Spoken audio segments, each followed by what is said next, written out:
quite nicely. For some reason, I'm having a little bit of a bug here. I see like it's trying to work. Again, let me see. Let me try one more time. I think this might do it. Bar 5 to bar 10. All right, crescendo. Let's give it a go. Okay, finally. All right. So if you ever have trouble with MIDI Transform, I think probably the most important thing is set the position so that it's inside of the parameter. So bar 5 and 10 or whatever. And that will bring you a little bit closer. Bear in mind, it's only transforming or changing parameters based on this MIDI region here. And so then if I wanted to then change this and influence this like with pitch, for example, again, if I hit operate, it could potentially affect the nature of what's going on. So let me hit velocity here. We'll select everything. Let me see. Yeah, so that is good. And then what I'll do is I'll affect, let's see if I can get maybe the pitch going as well. All right, so what I'll do is I'll set the pitch to, let's see if I could add, no. I guess I'll try fix. All right, yeah. So then let's see, what note is this right here? I'll check in 1 second. Click and hold. So this is E1. And so if you wanted to change all of these really quickly, I know this is kind of a long kind of thing. Like, why would I ever do this? I don't know. That's not my job. My job is just to give you the information. So I'm on E1, but I want this information to go to D2 per se, right? So then now when I hit operate only, it's not only going to change the velocity, but it's also going to change the pitch. So that's where this comes into play. Obviously, you're going to need to spend some time with it. It can be a little funky, but the idea is that you're processing 2 parameters all at one time. So 2 operations all at the same time. All right, guys. So yeah, that's how we usually start off the session. We're doing our best to clean up each and every aspect of this program. Anybody can put a tutorial together for 1 minute, edit it all up, put some shiny stuff on there and hit render. That's not the point here. The point is that you see the real life substance, right? How to work through a problem, how to maneuver yourself through the interface, how to hack the system, how to produce results when perhaps there are none in front of you, and when the manual or user guide does not yield the proper information. How do I get it? Right? Eddie, how do I get it? Keep watching. Go ahead and sub this information if you're appreciating the channel. All right? We're so thankful to be able to do this for you and for the rest of the crew. So stay up, stay happy on this fine Monday. Let's go. Mix a project. I'm so ready. Let's get into it. So we're talking about mixing a project in Logic Pro. This is Eddie Gray, and this is all brought to you by hfmusicacademy.com. All right, so when you mix a project, you balance the different parts and blend them into a cohesive whole. You can also add effects to alter the sound, use routing and grouping to control the signal flow, and use automation to create dynamic changes in your project over time. You do this in the mixer, which opens below the tracks area or as a separate window. So for those of us that are familiar with the interface, we know that the key command X opens up the mixer. We know there are 3 mixers inside of the mixer. We have the all tracks mixer, the tracks mixer, and the single. So this is all the same mixer, but we're all looking at different things. For example, with single, you currently are only looking at the track that's in key focus in the track header. Right up here, my good friends, you should be able to see a blue illustration, okay? And then you'll see a blue illustration around the channel strip that mirrors the selection up here. So this is all the same thing, okay? Now, when we go into tracks, what happens, but we get more information. The only information that we're looking at now are the actual tracks that are existing in the tracks area. What do I mean by the tracks area? This entire portion right here. You'll find that other people, other channels call this the arrangement area. That's not what it's called. Let's call it what it is, the tracks area. And so then what we're going to do right here is we're going to go back to the mixer, and we see a direct correlation between the track and the track header. That would be right up here. We see the left channel strip inspector right over here. Oh, sorry about that. Right over here, left channel strip inspector. All right, cool. And then in the mixer, we see the channel strip in a much clearer and cleaner view.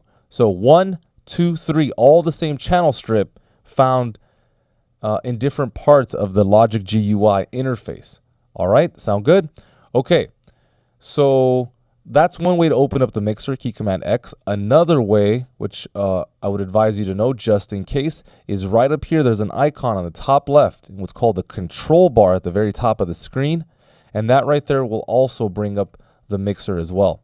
And that's probably good. I guess one more thing, if you go into the window up at the top of the menu bar, you can also open up the mixer from here when you go into view. So view, mixer, okay?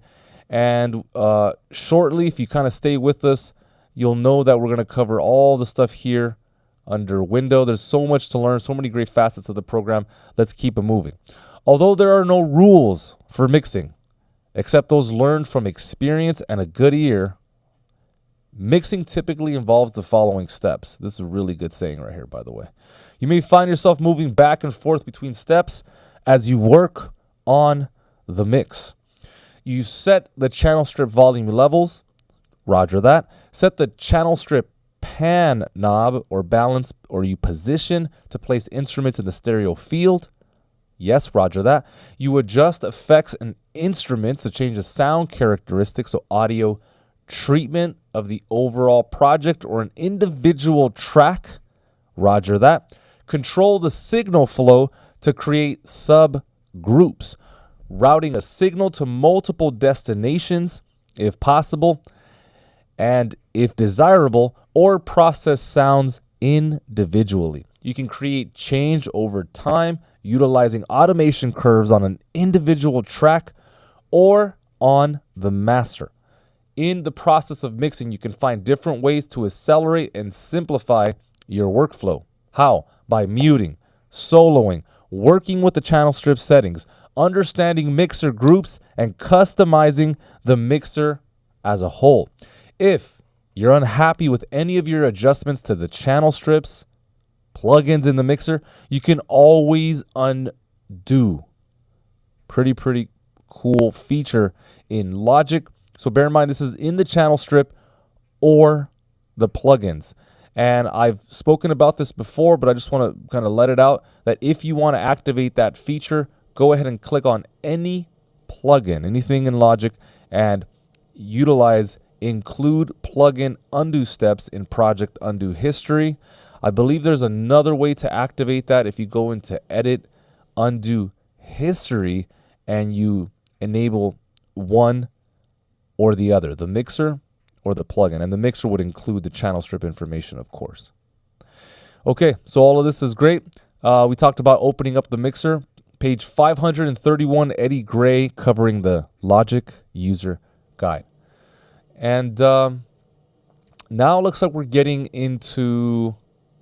okay, yeah. Remember I told you guys about the mixer here? So if you want to kind of go from one to the other, you would hit Shift X. Okay, so Shift X allows you to toggle between the single tracks mixer and all mixer. X, of course, opens and closes that up. All right. Let me see. Aux and output channel strips are examples of channels. Okay, yeah, this is actually important to know as well. So I guess, if you're a beginner, you might think that all the tracks that are in the tracks area will be contained in the mixer. Well, again, that's only true inside of the tracks mixer. But what's fascinating is if we select the single mixer, I talked to you about that relationship, but if we select the all mixer, we get a lot more. There's a lot more here. And so we want to understand, like for example, these tracks here, right? These are called aux tracks. Why are they here? And what's the relationship between these tracks and the tracks that you find on the tracks area? Well, here it says the auxiliary tracks and the output channel strips. And what they mean by the output channel strip is the actual master, the one you would find right here. Okay. So, like on my track, I don't have it instantiated. There is no output track. And so if you ever want to bring either one of the aux tracks or any one of the output tracks, in this case, the stereo output and the master. And I know this is really confusing with Logic. If you want more information on this whole concept, hit us up, support@hfmusicacademy.com. Happy to send you some information to clarify this. But essentially, you can view these in the tracks area.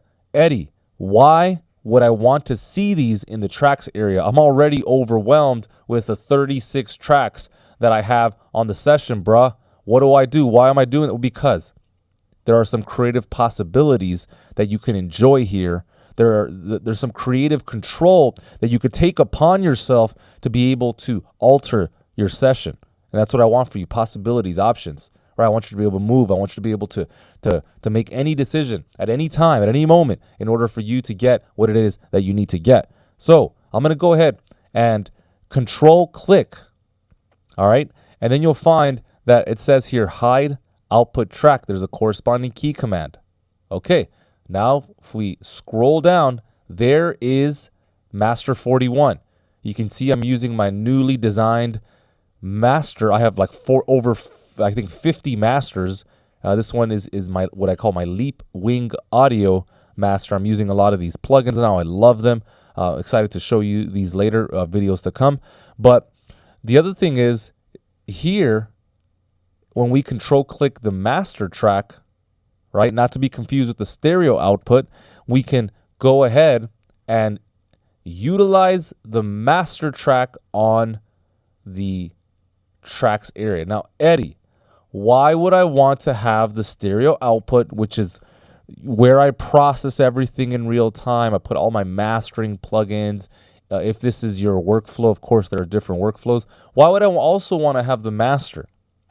Well, believe it or not, my good friends, there could be some really, really great usages that you can get from this. Now, again, it's outside the scope of this session, but at the very least, at least you're learning as much as you can, and you don't make mistakes, right? Because that's probably the biggest hurdle when you first start, I find, is just kind of stepping on your own toes and doing too much and not knowing enough, and that could be awfully confusing.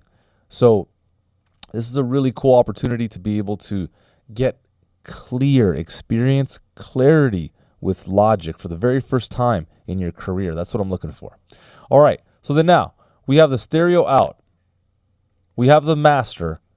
Both of these are instantiated inside of the tracks area. Let me give you a better view of that. All right, I somehow want to differentiate these two because obviously they are like the head honchos, right? So I'm going to hit Option C, and I'm going to color them just like another color. Let me do something just like off-putting that I would never do, like this one down here, right?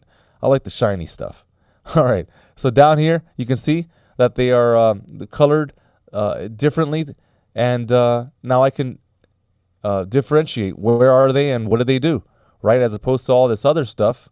You know, I know that, for example, let me close this track stack so I don't, yeah, I know that this is like something else, right? And then I got this stuff over here, and so I'm much clearer about what to do. Now, if you haven't spent time doing this, organizing your tracks, you really should. It's quite simple. You know, hit Option C and just start coloring. Pretty basic stuff, but it needs to get done, regardless of how simple you think it is. It will save you time, frustration, agony, perhaps for some of you, long term. All right, so go ahead and get it done. I'm just going to color all this stuff turquoise, and boom, we're in business. Okay, so I think all of you understand that whole bit. You got the mixer, right? The channel strip, the ability to see certain tracks inside of the mixer that may not be in the tracks area. And if we do want to see the auxiliary tracks or what's on the stereo output or the master, all we have to do is control click and create track. Something else we can do is go to options and create new auxiliary channel strip and then create tracks for the selected channel strip. So for example, if I want to see these 3 auxiliary tracks in the session itself, all I have to do is hold shift, click on all 3, okay? Go to options and go to create tracks for selected channel strips. And then now when I hit X, they're not just inside of the tracks area, in the all and tracks mixer, we now can see them live in the flesh, in effect, track 12, 13, and 14. And again, I will follow protocol by coloring these so I can distinguish them from the lot. Okay, so that's some good stuff. We know how to show the output channel strip, okay?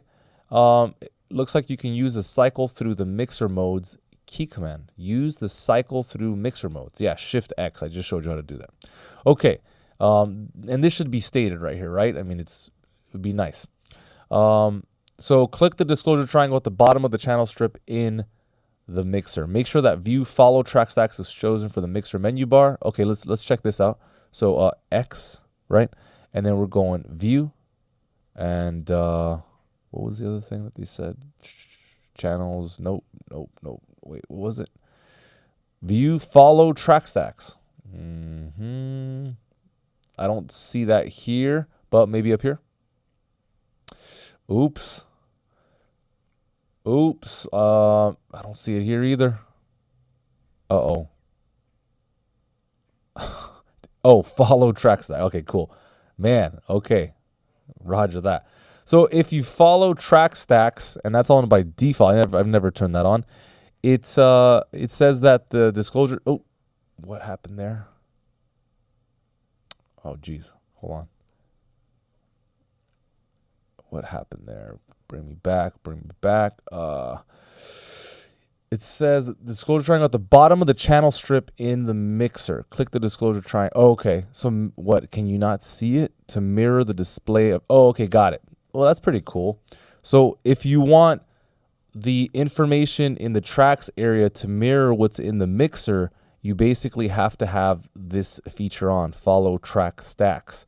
Because otherwise, let me see if I could demo this for you. Like if I have a track stack by way of the, I guess I'll do this stuff right here. Yeah, let's do the bases. And actually, no, let's do all this stuff. Okay, so Shift Command D, I create a track stack. And so then now everything has collapsed, right? I'll just put miscellaneous because there's some random stuff here. If I hit Control Command left or right arrow key, you can see that I'm collapsing and opening up these track stacks. In the mixer, that behavior follows suit. But what if we turn that off? Do we still see that? It doesn't look like it because, as you can see, I'm closing and opening it, and we're not seeing the mixer change. That may be something that you want, right? Now check this out. As if you've been following my work, I created the Logic Pro curriculum for LearnQuest, and I've been helping a lot of people learn this program all over the world. Right up here we have the tracks area, right? Okay, so this is kind of like a window that's open. I know there's other windows on top of it, but let me help clarify. If I hit the inspector, okay, that's key command I. Right now we have just the tracks area and just the mixer open. If I resize, this may be a little bit more easy to look at. There we go. Okay, so now I have the mixer, the tracks area open. Now the tracks area is in fact in focus. You could see a blue rim kind of surrounding the tracks area. And if I hit tab, that blue rim, that key focus element has now surrounded and encompassed the mixer, right? And so then if I hit Control Command right, left, it is adjusting inside of the mixer, but we're not seeing that behavior being mirrored in the tracks area. So that right there controls how this behaves and how it moves. I guarantee you somebody will find some great purposes for this. Like it's really going to work for them. So follow track stacks, really, really nice. something I did not know about. I'm going to highlight that. I like that a lot. Pretty cool. What else do you got for me, Logic? Page 531. Let's go. You use channel strips to process audio or MIDI, right? And that could be drummer, and that could be the pattern format as well. All right. The mixer shows all the channel strips in your project. This would include the channel strips, the auxiliary tracks, the output, as we've mentioned, the output channel strips. What we haven't talked about are VCA channel strips, which are basically the same thing as folder stacks. And of course, the master channel strip, which, by the way, is a kind of VCA in its own right. When you create a new project, the mixer already includes channel strips for any audio, instrument, and MIDI tracks in your template, as well as the master channel strip and one or more output channel strips depending on your audio interface. As you add audio, instrument, and MIDI tracks to your projects, the channel strips are added to the mixer for each new track. So yeah, basically when you create a new project, the mixer is already going to, come fully loaded. It's already going to include channel strips for audio, for instruments, for MIDI, yada yada. That's in your template. And then of course, as you add on, you'll start seeing that the track count will start to increase steadily. All right, page 532.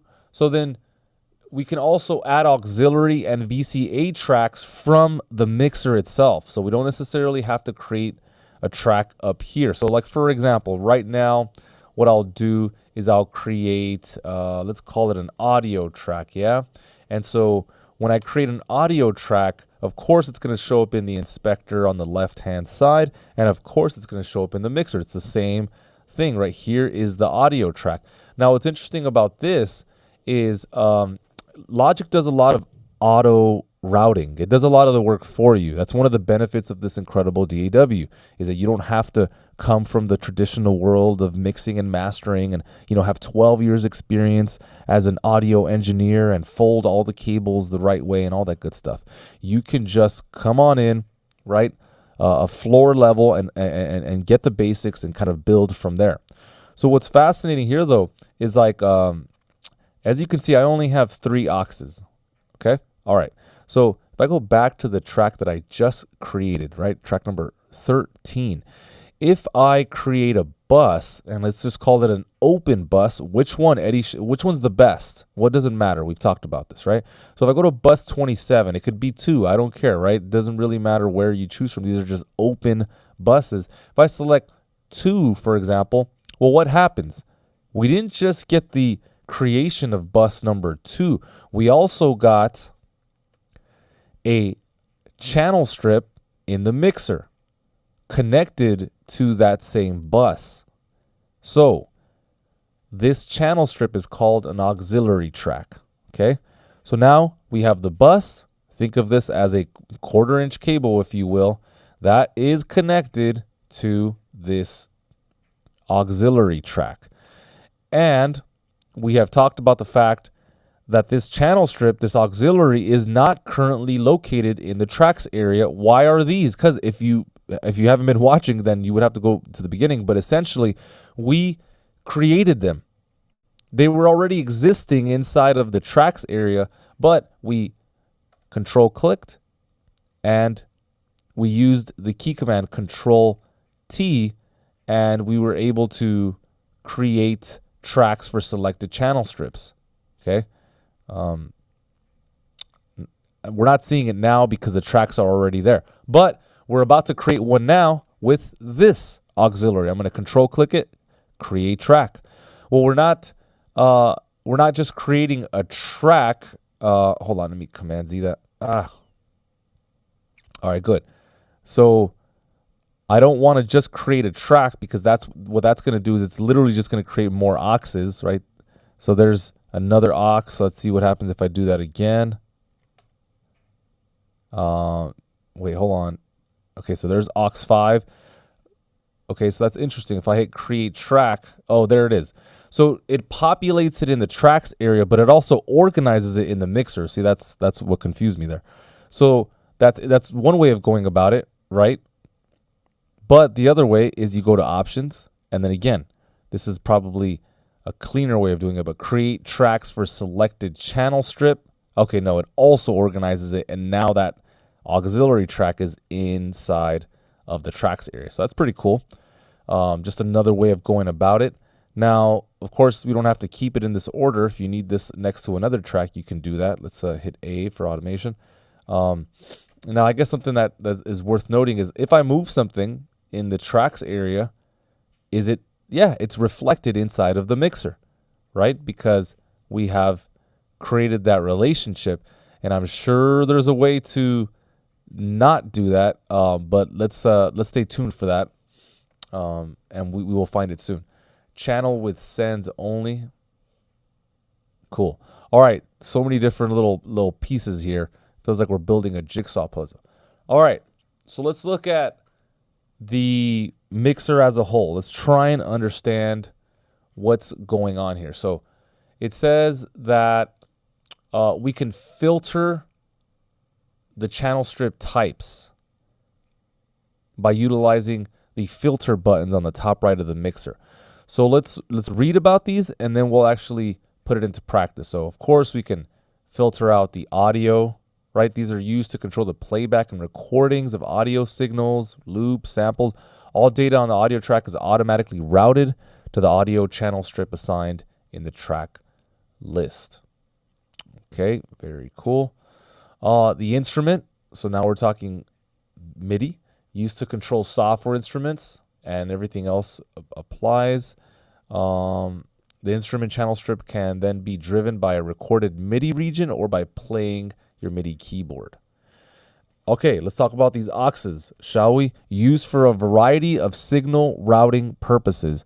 Aux channel strips are used to set up send returns where a channel strip signal is routed to an aux for effects processing. We've talked about this, where if I put the effect on the channel strip, it becomes wet, it becomes an effect. But if I use the auxiliary, I'm still hearing the dry sound, and I'm now hearing an extra affected or wet sound. And so it becomes two sounds, quote unquote, even though the listener may not distinguish it that way, but that's the difference. Now, something else that should be said is there's no right or wrong. You can do it either way. If you put your audio treatment on the channel strip itself, you are in effect affecting the entire track. And so it's going to be more visceral. It's going to be harder, bolder. So if you're looking for something more subtle, then learn how to use auxiliary channel strips, yeah? Okay, these are also very, very good for grouping. How do you think they create track stacks? Believe it or not, they're doing all the routing for us, and this is how they create track stacks, by utilizing these auxiliary channel strips. Distributing a signal to multiple destinations via sends. And there's a lot of usages here, but we're just going to cover a few here. All right, the output channel strips represents the physical audio outputs of your interface. They are used to adjust the overall level and stereo balances, the pan position. Good. The number of available output channel strips is determined by the audio interface. So for most of us, we're just going to use 1 and 2, okay? And there's certainly some usage for the rest of us as well. There's a lot of deep stuff you can do. Okay, so we have VCA channel strips, which can also be represented. So let me go back here. So do you remember I told you that the master is a kind of VCA? See how it's in relationship to the, right? So that's how that works. And then, as you may also have remembered, I told you that a folder stack, hold on, is this, no, this is not a folder stack. Let me create a quick folder stack. Let me just go Shift Command D, and then I'll just do a folder. Okay, and a folder stack is also a VCA, as you can see reflected here. So you got the master, a folder stack, and I don't even know why this guy's in here. This is actually a summing stack. So it seems like a bit of a bug, to be honest. So I wonder why. Yeah, let me know if you see anything different on your screen. But essentially, you're just supposed to be seeing that and that, not this summing stack, because that is an aux. So anyway, go figure. What's interesting is when I select aux, it's still there. So obviously there's a bit of a bug going on.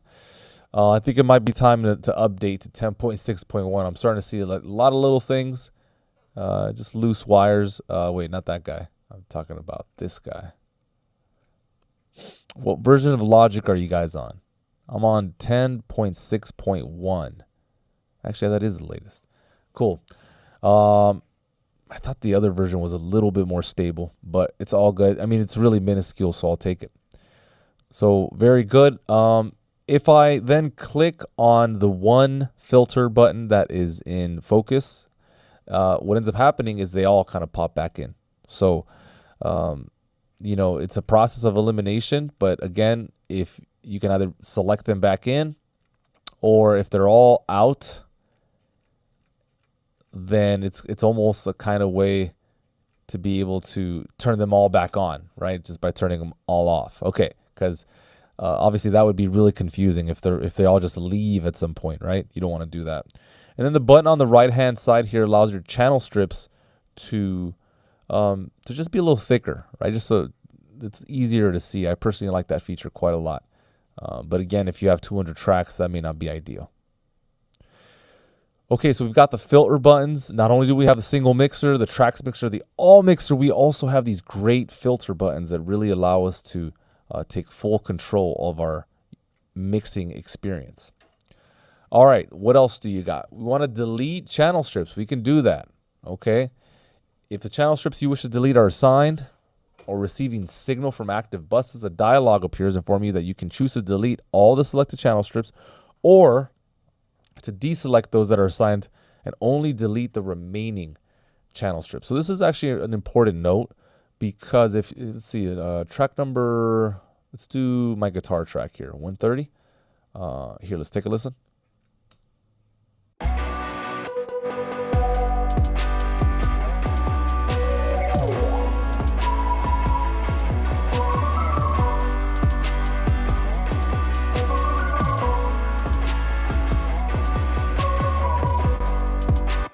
Very cool. Okay, so that is that. And if I then delete this track,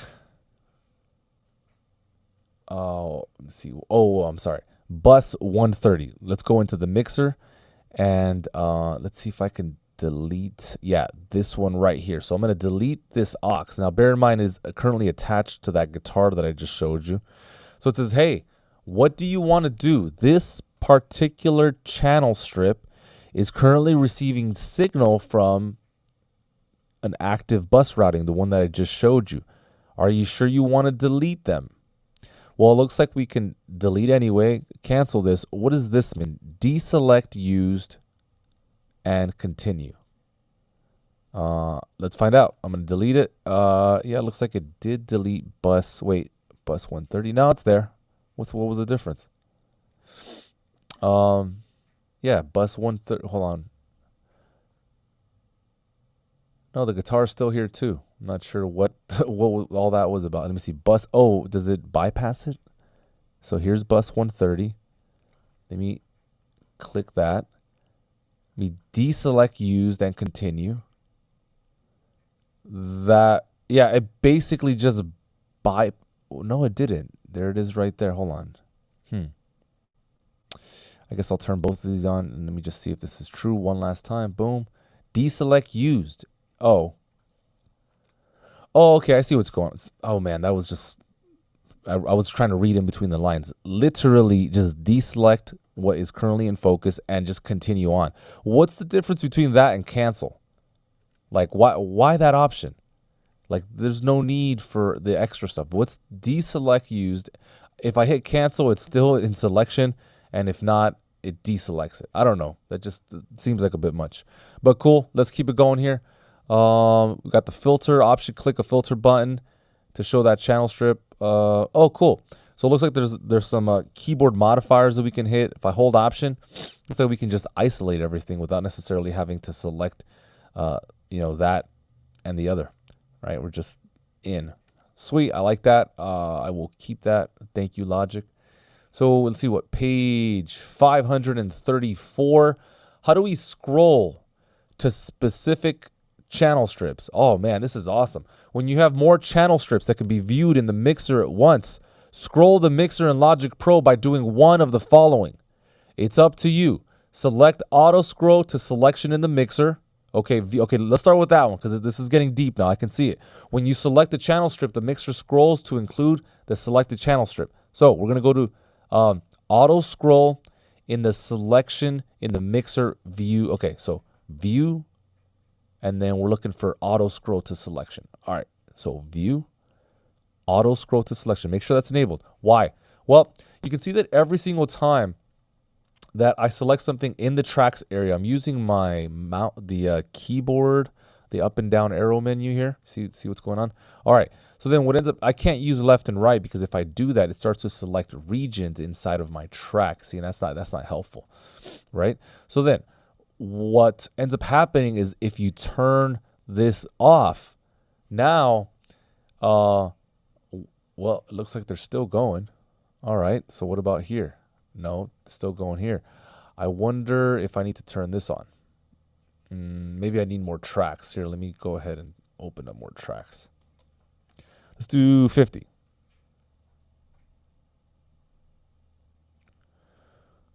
All right, I'm just curious if the screen stops updating or not.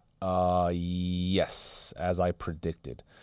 Except, of course, it was updating because there wasn't enough tracks to overpopulate my session. So then if I go to view, auto scroll to selection, then again, now it doesn't matter where it lies in the order of things. We can see clearly that the mixer at the bottom of the screen is updating accordingly. So that's a fine feature there. Maybe you don't want the mixer to update. Maybe you don't need it to update because you're making decisive moves when it comes to your EQ, when it comes to your compressor, right? And so that being the case, if you do not want it to update, go ahead, hit that, disable it for the time being.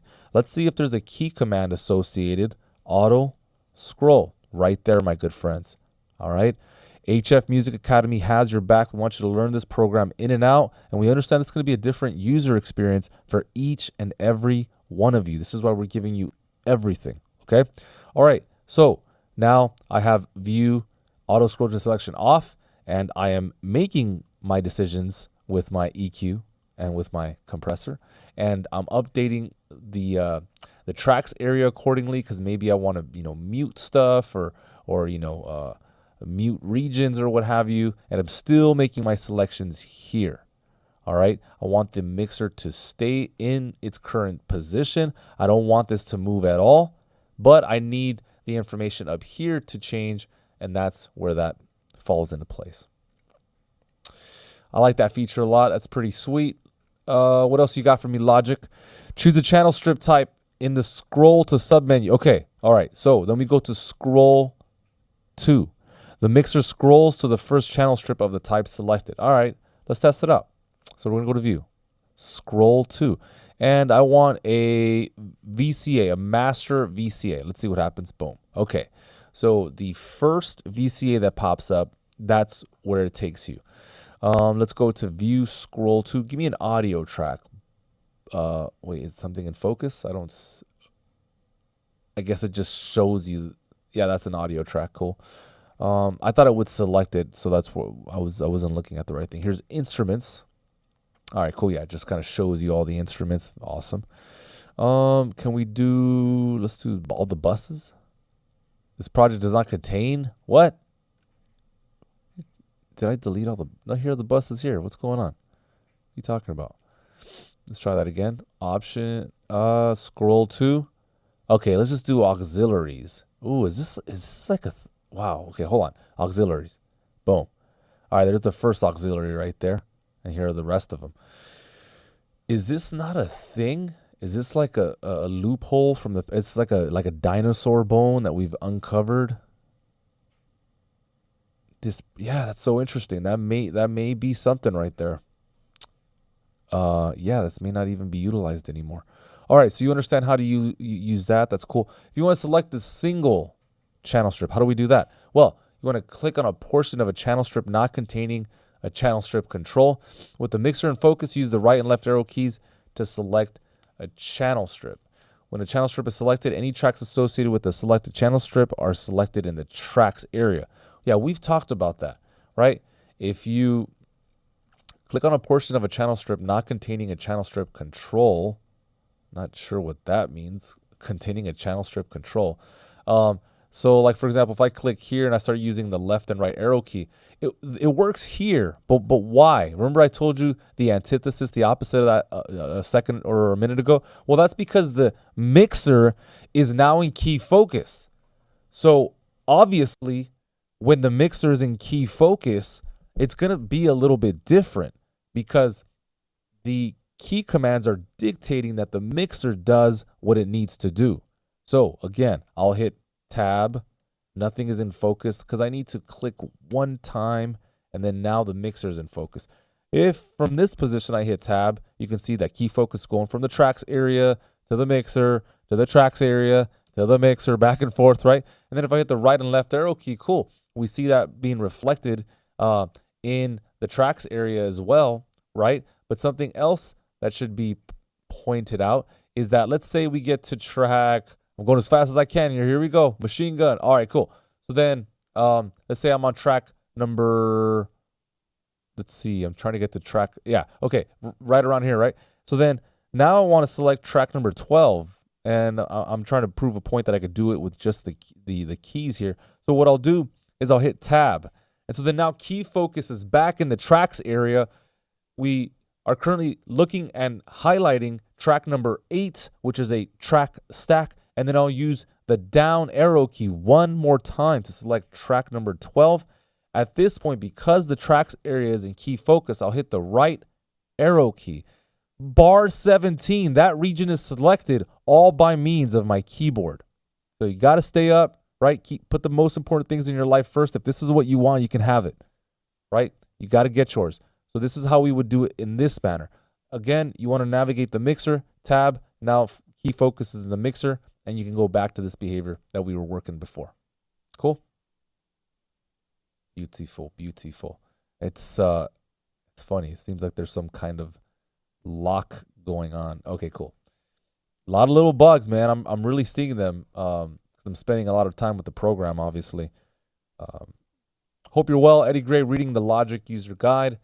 Hope you're enjoying this content. If you are, all we ask is that you sub, right? You can change your mind later, but would just drastically help us get this information out there. So really appreciate it. Thank you very much. Very cool. So a lot of new concepts for all my Logic Pro users out there, and you're looking to become a Logic Pro power user. It's going to take a little bit of practicing, right? You need to start utilizing your key commands, your keyboard modifiers. There's a lot here that you can do. Let's keep going. So click on a portion with the mixer in focus. Yeah, okay, so I explained this already.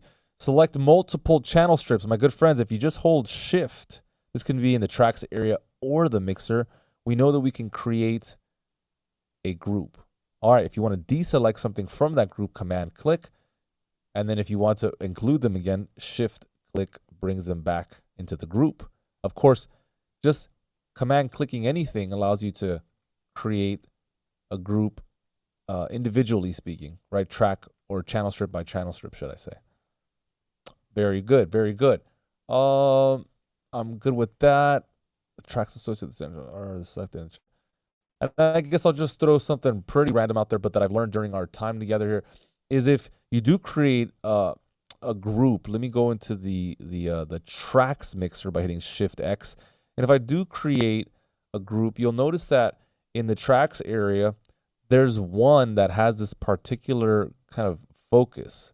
It's of course, they're all highlighted, but track number 1 has a particular kind of focus. This means that this is the leader of the pack. If I hold Shift, I can then take the attention away from track 3 and then, position it on another track if need be. So I just want to be clear about that. There may be some applications that that you need at some point, and holding command is probably a little better way of doing that. I'm trying this right now. So yeah. Okay. Let me see. Is there anything else I want to say about this? No. Okie dokie. So we're looking at the channel strip. And let's cover all the bells and whistles. There's a lot here to look at. If for whatever reason your session looks a little bit different, what I would recommend is that you go into the view menu inside of the mixer, and then you go into configure channel strip components, and you enable everything. Of course, if you find yourself never using something, then of course you might want to deselect that so it does not overcrowd your screen. Probably my favorite of the bunch is track name 3 lines. And what ends up happening here, and let me go ahead and I'm going to save this as my user default. Boom. Okay. I don't need audio device controls because my interface doesn't utilize that feature. I do want notes, and I do want, I don't need this. Maybe I'll take the track number 2. Is there anything here I don't really use? Automation. Yeah, I don't know if I use automation inside of the mixer. I don't know. I may change my mind on that later. But here you have the opportunity to add or reduce things. The gain reduction meters for the compressor, the settings menu. What is that about? Oh, your channel strip settings right at the very top. Type and number label. What is this? I don't see this being reflected in my... Oh, at the very top. Wow. It's interesting. Why would you want that? Not sure. Maybe so you have a visual indicator of what it is. But yeah. Anyway, this is where you would set this up accordingly. Let's say you're super happy about the way you have it set up. In fact, let me get rid of all this MIDI stuff. Instrument name. Yeah. This is for, I believe, external MIDI. Let's find out. I just want to be clear. The only reason I'm saying that, let me store as my user default, is because, you know, if you've ever opened up the all mixer, and this is especially for all my seasoned people, if you have that other feature on, the one that I just showed you, like 400 tracks pop up here for no reason. Let me do that one more time. This is wild, guys. Like doing this like in front of you like this, because I'm piecing together so many different concepts, things that are just kind of making themselves available to me as we're doing this together. So if I go to assign 1 and 2, and yeah, I guess I'll do some of this stuff. What ends up happening, let's see if it works. It's not working. If you check on your track and you go to the all mixer, you're going to find that there's like a bunch of tracks that look random, like you have no idea why they're there. Well, it's because that's on. And please corroborate that. Just want to make sure that we're giving you the best information. Okay? I'm not using MIDI, external MIDI, so I don't need any of these features, in which case I'm going to configure the channel strip, get rid of all these, and then store it as a user default. If I remember, I will come back to this. It's just that, you know, we're building momentum here, and I do have to cut out in 20 minutes. So I want to make sure that we stay on course. So again, you got the gain reduction meter at the very top. Okay, you have your channel strip setting button. What is this for, Eddie? All right, go into the mixer. You can find it at the very top here. I usually don't access it like this, in all honesty. So I should probably get rid of it. Let me see if I can just do this quickly. No. What was the key command for that? What's the options? Configure channel strip. Wait, no. View. Yeah, I did. Oh, wait, is that option X? Oh, okay, got it. So yeah, I don't really use that channel strip setting as well. Store as user default. So I usually access this in the channel strip here, region inspector. And so that is your channel strip settings. And here you'll find instruments and settings that you, I don't know, perhaps you find yourself using them the most often. And there's a lot of back and forth between a channel strip setting and a patch. And the best way that I could describe it is the channel strip setting is kind of the technology that we used to use in the past. And then engineering and tech got a lot more sophisticated the last couple of years. And so they created a kind of new and improved patch. And so we find ourselves with the same concept during different times. And that's why it can be confusing. So to make it as easy as possible, and of course, some of you know I have a bunch of great resources coming at you in the next couple of weeks / months, which My aim is to help clarify all the concepts inside Logic Pro, to make it readily available and understandable, and to be able to literally access this information within your phone so that you're not confused, so that if you ever forget something or you want to, reprioritize something, it's right there, immediately available. So stay tuned. And if you want to learn more about it, go ahead and hit us up, support@hfmusicacademy.com. So these channel strip settings right here, I like to think of them as my go-tos, whether it's in the form of processing for audio, or, if I'm using a MIDI, for example, then the concept changes a little bit, but it's no longer for my go-to audio settings, like things that I want to try, but it becomes like, which instruments do I find myself using all the time? So I use a lot of white noise. I write a lot of tension music. I write a lot of music that just, requires a lot of the same kind of sounds, and I need to do it in bulk, right? Because I get paid for this stuff. And so it's like results driven, but also it's quantitative. So I have instruments, different presets, pre-configured, ready to go, just at the drop of a dime. And then you'll find that I've categorized these under genre for myself here as well, because I don't need to find another pulsing sound, right? It's like when you find one, you pretty much have found them all to some degree. All right. This is not just an art, it is also a craft. And if it's going to be a craft and a commodity of sorts, then you're going to have to organize, right? So you can see that I've organized based on genre as well. So that's a channel strip in a nutshell, right? I'm saving these inside of my settings so that when I do create a new instrument, let me go ahead and assign an empty channel strip so you understand me best. I then go into the channel strip settings. Now these can be accessed in the library for sure. There's no question, right? Here are channel strips right here. But it gets a little confusing because the patches are right up here. And you cannot find the patches here, but you can find the channel strips here. So I'm just trying to save you a little bit of aggravation here. The channel strips are here. And if you ever want to access your patches, then you can access those in the library, key command Y.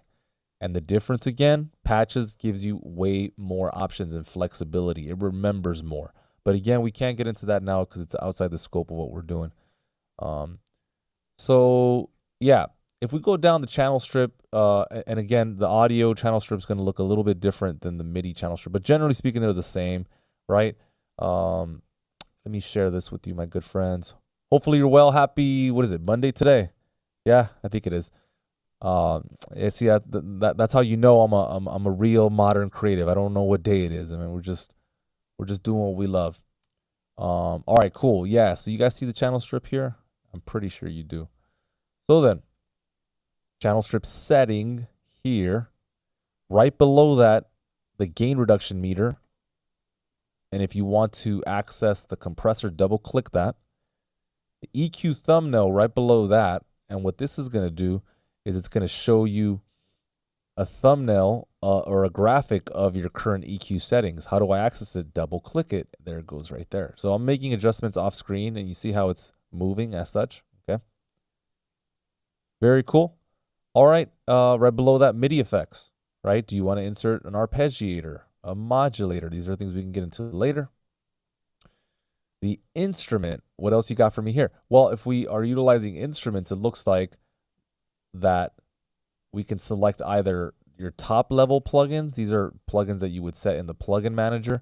And if you don't have all this stuff set up, and there's no right or wrong here, then you could just go into Logic and find your instruments, stock instruments here, or your third-party instruments there under AU instruments. Okay, what else? We've got the audio treatment here, so plugins that you process the track with, so you can distort, you can excite, so you can saturate, so you can filter, so you can add reverb to, spatial delays, all sorts of good stuff. Okay.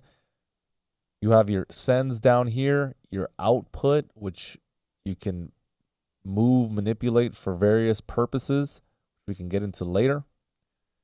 Looks like there's a group lane right here. if you're utilizing groups. This is something we covered today at the Academy. Then we have the automation mode right there, okay? So we haven't covered automation yet. At least I don't remember. Guys, we're on page over 500, so, we've covered a lot. So, yeah, touch, latch, right? And then there's a really new feature, very, very cool, new to 10.5, I believe, which allows you to record automation with MIDI. And then there's trim automation and then relative automation as well. These look and feel a little bit different.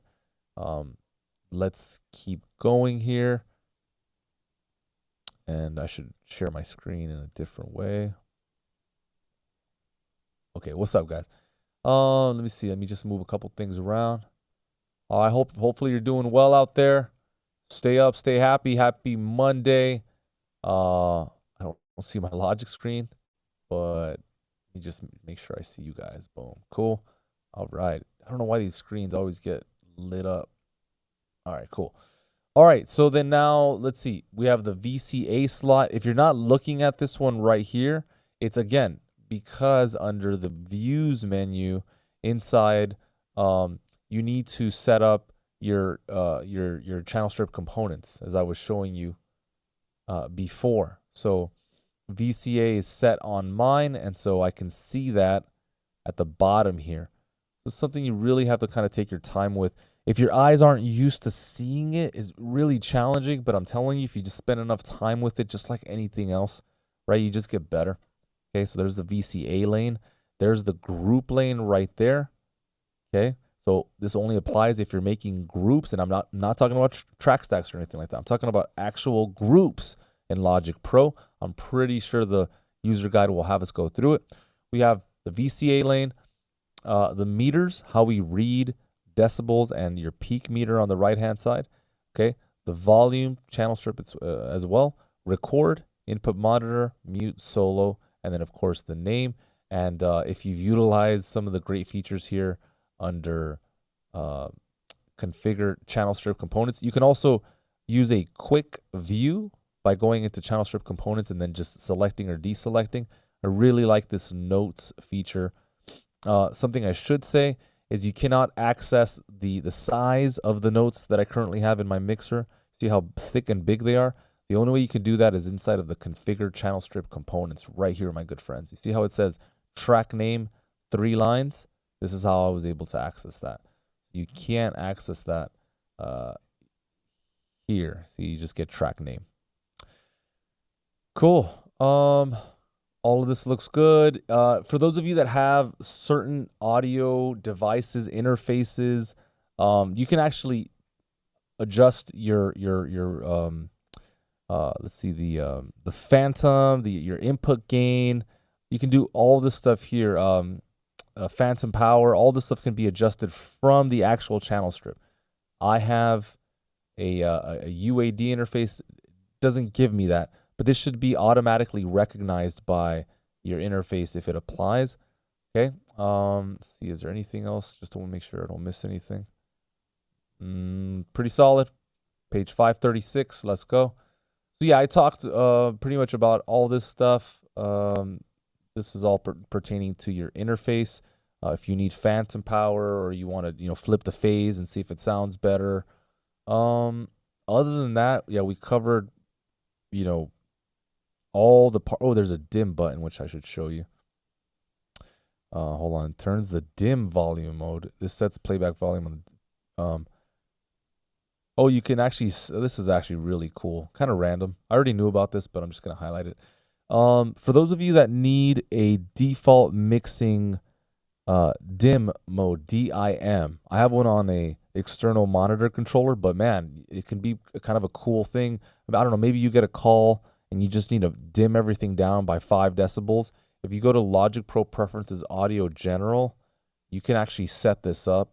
Preferences Audio General. You can tell Logic, oh wait, where's the dim? Oh, there it is right there. Man, there's so many different parameters. So what I tell Logic is, hey, I want negative 20 decibels when I hit the dim level. Where is the dim level? Well, we go over to, actually, let me utilize some of the tech here, right? The master and VCA, there's a D right here on the master track itself.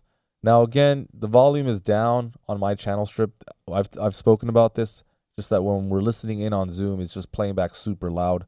But essentially, if you want to dim the audio by 20 decibels, in my case, you would just hit that. So let's just test this out.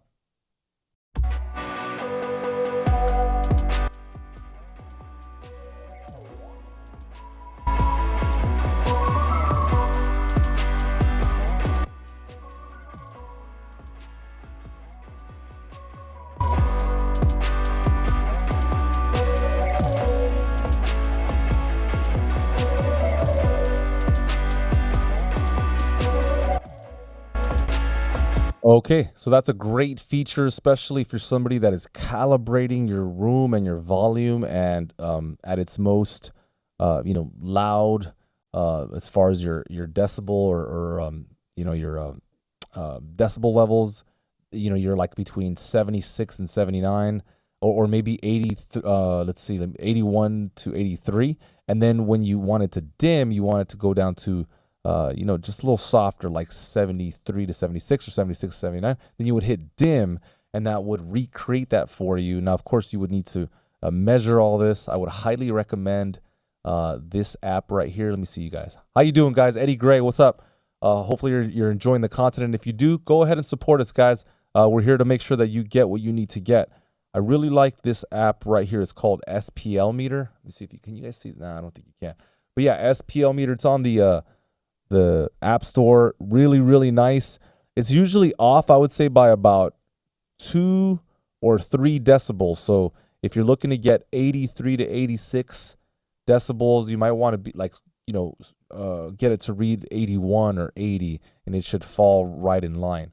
What I do for my room is I use this guy right here. I've been planning on making a video, but there's so much to do. But yeah, and so I just get a readout, an accurate readout of the room and how it sounds. Pretty incredible. Highly recommend an SPL meter. Good stuff. Let's go. Let's see, what time is it? 4:24. Man, I gotta get out of here. Let's go in. Let me just look at the lay of the land and see what else we have to cover, and we will go from there. Having a good time. Thank you guys for being here. Super stoked to be able to present to you this incredible information. I love Logic with all my heart. Guys, this program changed my life. Like, seriously. It's just been such an incredible journey. 536. So, yeah, EQ display. I covered all this good stuff. You have channel strip components. If you just want to quickly change one of the settings, we did all this. Control click a portion of a channel strip. Submenu, pop-up menu, choose control display, deselect the control to remove it from the channel strip. Yeah, so for example, if you control click a channel strip, let me go to the, let me click that. Looks like you could, access this menu the same way that you would access it from up here as well. So, cool. Let's see, mixer view menu. Yeah, so if you want to look at the full menu items, you could do it the way I showed you before. You go into the mixer menu in the local menu bar. Where was that? View, right there. Configure channel strip components. So mixer view, yeah. What else we got? 439. Yep, I showed you how to store the user defaults and apply it. Like, let's say you've fallen in love. Let me open up that window again. Option X brings that up. And you fall in love with this setting right here, then all you got to do is hit that, store as user default. Then on another session, you would apply. And then if you want to go back to the beginning, you can revert to factory default. Let's see, 540. Yeah, that's a good place to stop right there. My good friends, I look forward to seeing you tomorrow. If you want to follow the channel and just follow what we're up to, here's what I ask. I ask you to sub. This is how we do it, right? This is how we build something of value. Other people are going to jump on board. Then they're going to learn what it is they need to learn. And so, yeah, I wanted to thank you so much for just sharing and being a part of this. It really is all about you and what you're up to. So thank you very, very, very much. Happy Monday. Be sure to stay in beast mode. And I'll catch you tomorrow, guys. Stay up, stay happy. I'll see you later.